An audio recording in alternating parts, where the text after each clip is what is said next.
Femi Seran. Hari ini saya ingin membagi informasi yang menarik kepada teman-teman. Namun sebelumnya saya ingin memperkenalkan diri untuk teman-teman yang belum mengenal saya. Perkenalkan, nama saya Angelina Femi Seran dengan NIM 1803050189. Saya mahasiswi Ilmu Komunikasi semester 5, konsentrasi Public Relation Universitas Nusa Cendana Kupang. Hari ini saya ingin membagi informasi kepada teman-teman mengenai teknik berbicara di depan umum. Jadi, untuk menjadi seorang public speaking yang baik, kita harus memahami dan mengenal beberapa teknik berbicara di depan umum. Yang pertama yaitu percaya diri. Ketika kita menjadi seorang public speaking yang baik, kita harus memiliki rasa percaya diri yang tinggi. Rasa percaya diri yang tinggi itu timbul dari beberapa hal. Yang pertama, kita harus memiliki penampilan yang menarik. Karena dengan penampilan yang menarik dapat menambah rasa percaya diri kita. Yang kedua, kita harus menguasai materi dan memahami materi apa yang ingin kita bawakan, agar ketika kita berbicara di depan umum, kita tidak gugup ataupun merasa nervous. Yang kedua ada teknik vokal. Yang pertama itu adalah volume. Jadi ketika kita berbicara di depan umum, kita harus memiliki volume suara yang besar agar dapat didengar oleh para audiens. Kita tidak boleh mengganggu para audiens dengan suara kita yang kecil, sehingga membuat mereka menarik kursi ke depan hanya untuk mau mendengar apa yang kita bicarakan. Tetapi kita harus berbicara dengan suara yang besar agar mereka dapat mendengarkan apa yang kita sampaikan. Yang berikutnya ada speed atau kecepatan berbicara. Jadi ketika kita berbicara depan umum, kita tidak boleh berbicara terlalu cepat ataupun terlalu lambat. Namun tergantung dari audiens. Ketika kita berhadapan dengan audiens yang notabene-nya orang tua, maka kita harus berbicara dengan sedikit pelan, karena orang tua tidak bisa mendengarkan seseorang ketika berbicara dengan cepat. Dan ketika kita berhadapan dengan audiens yang notabene-nya anak muda, maka kita tidak boleh berbicara dengan terlalu cepat atau terlalu lambat juga, karena anak muda biasa sukanya yang pas-pas, yang berada di tengah, lambat dan cepat.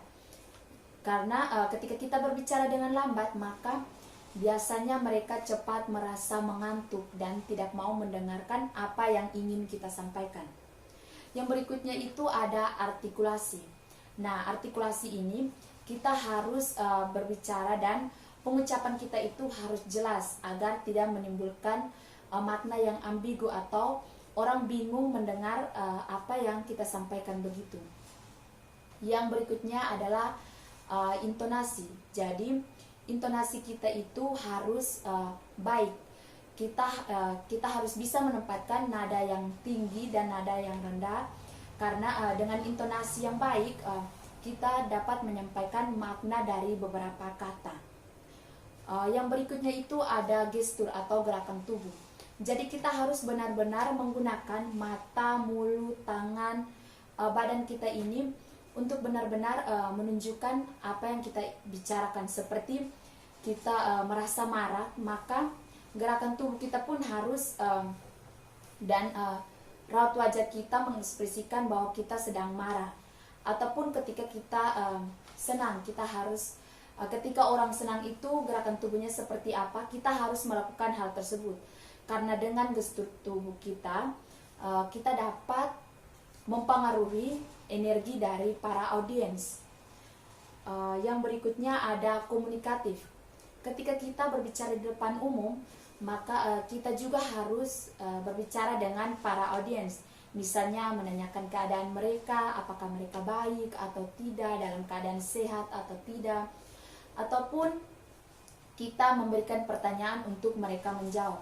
Karena dengan komunikatif mereka dapat merasakan bahwa mereka benar-benar hadir dalam tempat tersebut. Yang berikutnya itu Dengan beberapa teknik tersebut, kita juga harus melakukan latihan. Latihan itu bisa di depan cermin, bisa sambil bawa motor, kita latihan berbicara. Karena dengan berlatih, kita dapat terbiasa dan dapat mengurangi rasa gugup kita ketika kita berbicara di depan umum.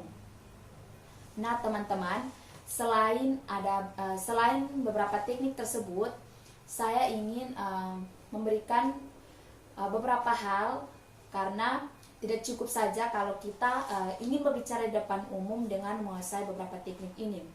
Namun ketika kita ingin berbicara di depan umum, kita harus melakukan persiapan. Selain persiapan materi, kita juga harus melakukan persiapan psikologis atau persiapan kejiwaan.